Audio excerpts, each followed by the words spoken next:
തളിയ ചിരിക്കുന്നു. ആൻറ്റിഷളിയ ആരെന്നെ പറഞ്ഞാൽ എനിക്കൊന്നുമില്ല. ഞാനെന്താ ഇങ്ങനെ എങ്ങനെയാണെന്ന് ഞാനെന്താണ് എങ്ങനെയാണ് എന്ന് എനിക്കറിയാം. Correct CAMS. ആരും നമ്മളെ വിലയിരുത്തണ്ട. നമുക്ക് നമ്മുടേതായിട്ടുള്ളൊരു വിലയിരുത്തലുണ്ടോ? ഞാൻ എങ്ങനെയാണ്, ഞാൻ എന്താണ്, അല്ലെങ്കിൽ ഞാൻ മറ്റുള്ളവരോട് എങ്ങനെയാണ് നിൽക്കുന്നതെന്നുള്ള സ്വയം വിലയിരുത്തൽ മതി. മറ്റുള്ളവർ ആരിനി എന്ത് പറഞ്ഞാലും മൈൻഡ് ചെയ്യും. അത്രയേ ഉള്ളൂ. ഞാൻ ആരോടും വഴക്ക് കൂടുന്നില്ല. വഴക്കായിട്ടൊന്നുമില്ല.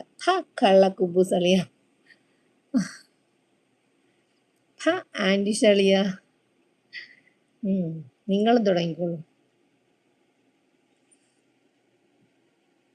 സ്വയം സ്വയം എല്ലാവരും ഇപ്പം ക്യാംസ് ആണെങ്കിലും പാത്തു ആണെങ്കിലും ശ്രുതി ആണെങ്കിലും അവളാണെങ്കിലും എല്ലാവരും സ്വയം നമ്മളെ വിലയിരുത്തുക.